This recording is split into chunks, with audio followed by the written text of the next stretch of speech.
जैन साथियों, ये सेशन आप सभी के लिए काफ़ी इंपॉर्टेंट होने वाला है, क्योंकि इस सेशन में हम देखने वाले हैं वर्ग एक से रिलेटेड एक बिग अपडेट। आप सभी काफ़ी सारे कमेंट्स आ रहे हैं कि सर वर्ग एक की ज्वाइनिंग कब तक होगी, स्कूल अलॉटमेंट लेटर किस रैंक के आधार पर जारी होते हैं, और ट्राइबल डिपार्टमेंट की अभी तक डॉक्यूमेंट वेरिफिकेशन लिस्ट नहीं आई है, तो क्या डॉक्यूमेंट वेरिफिकेशन डेट आगे बढ़ेगी और कौन कौन से डॉक्यूमेंट्स हमें साथ लेकर जाना है, ये सारे डाउट्स हम इस सेशन में कवर करने वाले हैं, इसलिए सेशन में अंत तक बने रहिए। फिर भी मन में कोई डाउट है, कोई रहती, कमेंट बॉक्स में कमेंट कर सकते हैं। इसके अलावा जो भी साथी ना है तो प्लीज़ चैनल को सब्सक्राइब करें, वीडियो को लाइक करें, वीडियो को ज़्यादा ज़्यादा शेयर करें। तो आइए हम स्टार्ट करते हैं अपना सेशन। ट्राइबल डिपार्टमेंट की अभी तक डॉक्यूमेंट वेरिफिकेशन लिस्ट नहीं आई है। आप सभी को पता है, जब भी वेरिफिकेशन स्टार्ट होता है और वेरिफिकेशन स्टार्ट होने से लगभग 2 से 3 दिन पहले आपकी एक डॉक्यूमेंट वेरिफिकेशन लिस्ट आती है, और उस डॉक्यूमेंट वेरिफिकेशन लिस्ट में पूरा प्रॉपर शेड्यूल होता है आपका, किस कैंडिडेट का किस डेट में डॉक्यूमेंट वेरिफिकेशन है, किस प्लेस पर है, और कौन से स्लॉट में है, कितने बजे से है, ठीक है ना। लेकिन आप सभी को पता है कि 12 अगस्त से 14 अगस्त के बीच आपका डॉक्यूमेंट वेरिफिकेशन स्टार्ट होना है, और आज 11 अगस्त हो गया है, अभी तक ट्राइबल डिपार्टमेंट की डॉक्यूमेंट वेरिफिकेशन लिस्ट नहीं आई है। तो निश्चित रूप से आप ये मान लीजिए आपकी डॉक्यूमेंट वेरिफिकेशन की डेट आगे बढ़ने वाली है। कितनी आगे बढ़ेगी, ये ट्राइबल डिपार्टमेंट की ऑफिशियल वेबसाइट पर आपको देखने को मिलेगा। जल्दी अपडेट हो जाएगी ट्राइबल डिपार्टमेंट की ऑफिशियल वेबसाइट, तो वहाँ से आप देख लेना, और मैं भी इसके लिए अलग से सेशन लेकर आऊँगा। तो आपको घबराने की आवश्यकता नहीं है, 2-4 दिन आगे पीछे होगी डॉक्यूमेंट वेरिफिकेशन डेट, आगे ही होगी, पीछे तो होती नहीं है। तो आप तो अपने डॉक्यूमेंट्स रेडी रखिए, 3 से 4 सेट बना लीजिएगा, और फाइनली डॉक्यूमेंट वेरिफिकेशन में वेरीफाइड हों, और फाइनली शिक्षक बन जाइए। शिक्षक बनने के बाद, शिक्षक बनने के साथ साथ होना भी है। जैसे मैं एक एग्जांपल दूं, रावण जो था, रावण ने साधु का वेश रखा था, यानी वो साधु बना था, साधु था नहीं, सीता जी का हरण करने के लिए साधु बना था। तो हम शिक्षक बन गए, हमने वेश तो रख लिया, पर शिक्षक तभी बनेंगे, शिक्षक तभी होंगे जब हम शिक्षक का मूल उद्देश्य पूरा करेंगे। और हमारा जो मूल उद्देश्य है, शिक्षक पद का मूल उद्देश्य है, वो बच्चों को बेहतर से बेहतर शिक्षा देना और उनका निर्माण करना, उनका फ्यूचर बनाना। अगर उनका हम फ्यूचर बनाएंगे, उनका भविष्य हम बनाएंगे, भविष्य का निर्माण करेंगे, तो हमारा भविष्य का निर्माण 10 गुना होगा, हमारा भविष्य फ्यूचर जो हमारा आने वाला है वो 10 गुना बेहतर होगा।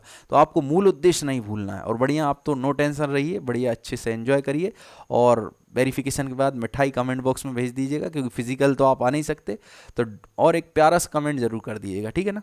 अब हम बात करते हैं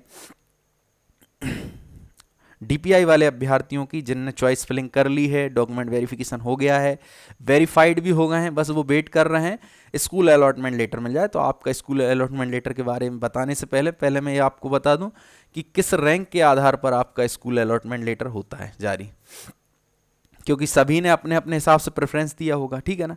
तो पहले नंबर तो मैं आपको एक सरल भाषा में ये बता दूं कि आपने जो स्कूल चॉइस फिलिंग की है, उसमें फर्स्ट से लेकर थर्ड के बीच जो भी आपने प्रेफरेंस रखा, निश्चित रूप से वही स्कूल आपको मिलने वाला है, क्योंकि इस बार कम पद थे, कम ही स्कूल ओपन हुए थे चॉइस फिलिंग के समय, और आप जिस एरिया में हैं उसी एरिया में आपको निश्चित रूप से स्कूल मिलने वाला है। बस उसकी एक शर्त है कि आपके एरिया में, फॉर एग्जांपल मैं भोपाल की बात करूं, अब भोपाल एक बड़ा शहर है, या ग्वालियर इंदौर की बात करें, बड़े शहर हैं। अब मैंने भोपाल को प्रेफरेंस में रख लिया, फर्स्ट प्रेफरेंस। अगर मैं फर्स्ट प्रेफरेंस भोपाल को रख रहा हूँ, और मेरी रैंक अच्छी है, और मुझसे अच्छी रैंक, मुझसे हो सकता है और अच्छी रैंक वाले भी हों, तो मुझसे अच्छी रैंक वाले अभ्यर्थियों ने अगर भोपाल नहीं लिया है, तो मुझे शहरी क्षेत्र भोपाल भी मिल जाएगा।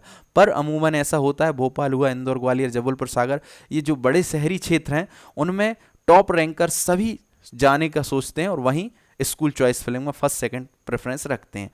तो वो एक स्पेशल कंडीशन हो गई कि आपसे अच्छी रैंक वाले ने वही स्कूल चॉइस फिलिंग में ले लिया, तो फिर हो सकता है आपको स्कूल ना मिले। वैसे तो आपने जो फर्स्ट सेकंड थर्ड प्रेफरेंस में रखे हैं, निश्चित रूप से वही मिलने वाले हैं। कौन सी रैंक के आधार पर मिलते हैं, थोड़ा सा मैं ये एक्सप्लेन कर दूं। इस रैंक को अपन बोल सकते हैं ऑल इंडिया रैंक। अब आप बोलेंगे ऑल इंडिया रैंक तो आती नहीं है, पर मैं उसका एक दूसरा ऑप्शन बता दूं, यू आर नीलोपन रैंक। यू आर नीलोपन ऑल इंडिया रैंक है एक हिसाब से, और पहले आती थी कंसोलिडेटेड रैंक, जो अभी नहीं दिखाई देती। तो कंसोलिडेटेड रैंक बोलें या ऑल इंडिया रैंक बोलें, ये यू आर नीलोपन बोलें, इन रैंक में अगर आप टॉप पर हैं, फॉर एग्जाम्पल मैं एक एग्जाम्पल ले रहा हूँ, मेरी यू आर नीलोपन में फर्स्ट रैंक है, और मैं किसी विषय से हूँ, और मैंने ए स्कूल चॉइस फिलिंग में फर्स्ट प्रेफरेंस में रखा, तो निश्चित रूप से मुझे फर्स्ट प्रेफरेंस ही मिलना है, क्योंकि मेरी रैंक सबसे अच्छी है। और मेरी अगर 50 रैंक भी है फॉर एग्जांपल, और फिर भी मैंने ए स्कूल को प्रेफरेंस दिया, तो अगर मुझसे ऊपर वाले जो 49 अभ्यर्थी हैं 1 से लेकर 49 के बीच, अगर उनने फर्स्ट प्रेफरेंस ए नहीं रखा तो मुझे निश्चित रूप से 50 रैंक होने के बाद भी ए स्कूल मिलने वाला है। तो यानी रैंक मैटर करेगी, और जिस स्कूल को आपने चॉइस फिलिंग में फर्स्ट प्रेफरेंस दिया है, अगर आपसे बेहतर रैंक वाला उसी स्कूल को प्रेफरेंस में रखता है तो ही आपको नहीं मिलेगा, नहीं तो आपको लगभग 95 से 100% के बीच आपको वही स्कूल मिलने वाला है जो आपने फर्स्ट प्रेफरेंस में रखा है। फर्स्ट नहीं मिलेगा अगर शहरी क्षेत्र है तो सेकंड मिल जाएगा, सेकंड नहीं मिलेगा थर्ड तो आपको निश्चित रूप से मिलना है। इसलिए आप इसको बिल्कुल भी वो मतलब ज़्यादा दिमाग में मत रखिए कि हमने ये चॉइस फिलिंग में रखा है, मिलेगा नहीं मिलेगा, ये बहुत दूर है, ये पास है। आप तो ये सोचिए आपने जो प्रेफरेंस में रखा वो बेस्ट है और आपको जो मिलने वाला है वो सबसे बेस्ट है, ठीक है ना। तो आपको इसको बिल्कुल भी ध्यान में नहीं रखना है। अब एक उदाहरण मैं ये ले लेता हूं, जैसे आपकी रैंक यहाँ पर आपकी खुद की कैटेगरी EWS नीलोपन में दिखाई दे रही सेकंड, तो आप सोच रहे हैं मेरी सेकंड मेरिट है तो मुझे तो निश्चित रूप से फर्स्ट प्रेफरेंस नहीं तो सेकंड तो मिलना ही है। पर आप ये देखिए UR नीलोपन में आपकी कितनी रैंक है। UR नीलोपन में आपकी 7 वेटिंग, यानी कि UR नीलोपन में आप वेटिंग में चल रहे हैं, तो ये वाली रैंक मैटर करती है मैंने, है ना। ये वाली भले ही आपकी फर्स्ट है, आपकी कैटेगरी की, आपकी रिजर्वेशन कैटेगरी की जो भी रैंक है, UR रिजर्वेशन कैटेगरी बोलें या आपकी कोई भी कैटेगरी है उसकी UR नेल ओपन की रैंक की हम बात करें, भले ही उसमें फर्स्ट रैंक लगी हो, लेकिन हो सकता है आपकी UR नेल ओपन में कितनी रैंक होगी, 50 भी हो सकती है, 60 भी हो सकती है, 20 भी हो सकती है। तो ये वाली जो रैंक होगी ये मेन रैंक होती है। अगर इस रैंक में UR नेल ओपन की रैंक में आप हैं टॉप में और उससे ऊपर वाले अभ्यर्थी ने चॉइस फिलिंग में प्रेफरेंस में वो स्कूल नहीं रखा जो आप चॉइस फिलिंग में लेना चाहते हैं, तो आपको निश्चित रूप से मिलने वाला है, इसलिए आप इसको ज़्यादा ध्यान में न रखें। अब बात होती है कि ज्वाइनिंग कब तक होगी। तो ज्वाइनिंग आपकी बहुत जल्द होने वाली है, आपकी ज्वाइनिंग बहुत ही जल्द होने वाली है, क्योंकि आपके जिन पदों पर चॉइस फिलिंग आपने की थी, चॉइस फिलिंग जिन पदों पर हुई है उन पदों को खाली रखा जा रहा है, उन पर गेस्ट टीचर यानी गेस्ट फैकल्टी नहीं रखी जा रही है, इन पदों को खाली रखा जा रहा है। तो आप समझ सकते हैं आपकी वर्ग 1 की ज्वाइनिंग बहुत ही जल्द होने वाली है, लगभग 1 हफ्ते से लेकर 15 दिन के बीच आपकी ज्वाइनिंग होने वाली है। तो आप बिल्कुल तैयार रहिए और मिठाई कमेंट बॉक्स में भेज दीजिए, क्योंकि फिजिकली तो आ नहीं सकते, और प्यारा सा कमेंट ज़रूर करिएगा कि आपकी मैंने क्या सपोर्ट किया, मेरे माध्यम से आपको जो इन्फॉर्मेशन मिली उससे आपको क्या हेल्प मिली। इतना ही आपके लिए काफ़ी है, और लाइक, वीडियो शेयर और चैनल सब्सक्राइब तो आपने किया ही होगा।